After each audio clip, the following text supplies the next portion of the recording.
Back in the mid 1900s, some people theorized of a computer or device that could do really complicated calculations and problems in just seconds. This would not become reality until years later when John M. Malchi and J. Presper Eckert invented the Enac Machine.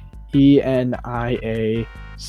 This machine was largely based on using vacuum tubes, and it was very, very big, as you can see in this image. The way it worked was the vacuum tubes would heat up and, I guess, store information and be able to send it and do problems. The real problem with this was cooling and storing this thing because it had around 18,000 vacuum tubes, and so it was kind of inefficient for its size and cost.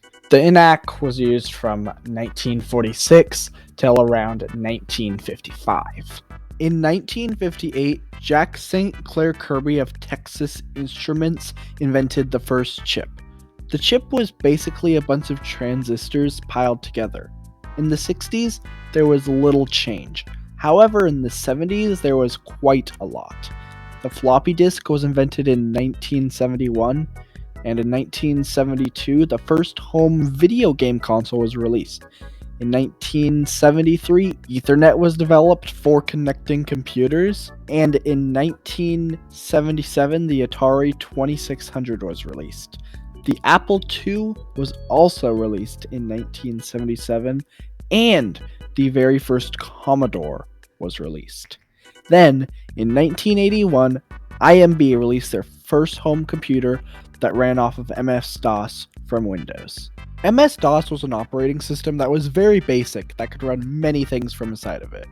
MS-DOS was in almost all of these earlier computers, and Windows for its early days also ran off of MS-DOS. Don't be mistaken though, because Microsoft did make MS-DOS. That's what the MS stands for, and Microsoft did also make Windows. Over the years after MS-DOS's release, Microsoft quickly instead swapped it out for Windows because it was a lot more user-friendly and a lot less complicated than MS-DOS. Before Windows' first release, however, Apple released the first Apple Macintosh, costing around $2,500 at the time. This also started the Apple Lisa GUI. In 1985, Windows 1.0 was released, but it was not very popular, however, as it really just extended MS-DOS. Early Windows versions ran off of MS-DOS and were more of an extension than a full new operating system. Windows 2.x came out in 1987 and was a lot more popular than 1.0. 2.x also added Microsoft Word and Microsoft Excel, and many other applications and features were made for Windows 2.x. Outside of the personal computer world, the NES, Nintendo Entertainment System, released in 1985 and became very popular, reaching a total of 61 million sales, the most for a video game console yet, doubling the sales of the Atari 2600. Then, in 1989, the Game Boy was released, which got a total of 118 million sales, surpassing the NES and Atari 2600 combined. The SNES, Super Nintendo Entertainment System, and the Genesis also became quite popular at this time.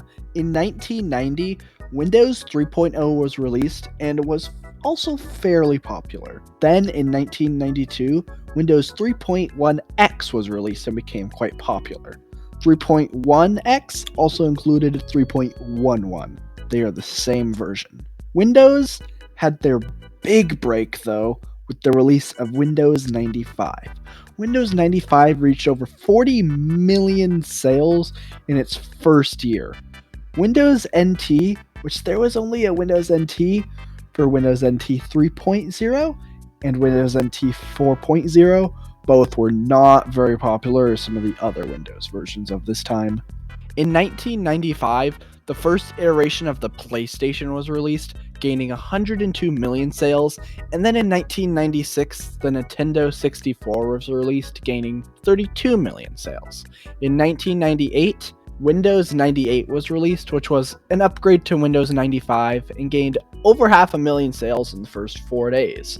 While Windows 2000 and ME were not nearly as popular as their successors, in 2001, Windows launched Windows XP, which just 2 months after launch hit 17 million sales and became one of the most famous versions of Windows. In 2000, the PlayStation 2 was released, getting 155 million sales, and later that year, the GameCube, which got 21 million sales, and the Game Boy Advanced, which got 118 million sales, and these both got released in 2001. But also in 2001, Microsoft released the very first Xbox. Although it only got 21 million sales, it would make its way onto the market over time. In 2004, both the Nintendo DS, which got 154 million sales, and the PlayStation Portable, which got 82 million sales, were released. And then in 2005, the Xbox 360 was released, gaining 84 million sales. And then in 2006, the PlayStation 3 was released, getting 87 million sales, and this started the PlayStation versus Xbox consoles war that we still see today. Also in 2006, the Wii was released, getting 101 million sales, and this is actually where you're hearing the background music for this project from. In 2007, the first iPhone was also released, but I won't talk anymore about the iPhones because they are a smartphone, not a computer. In 2008, Windows Vista was released, but it only got around 20 million sales 1 month after launch.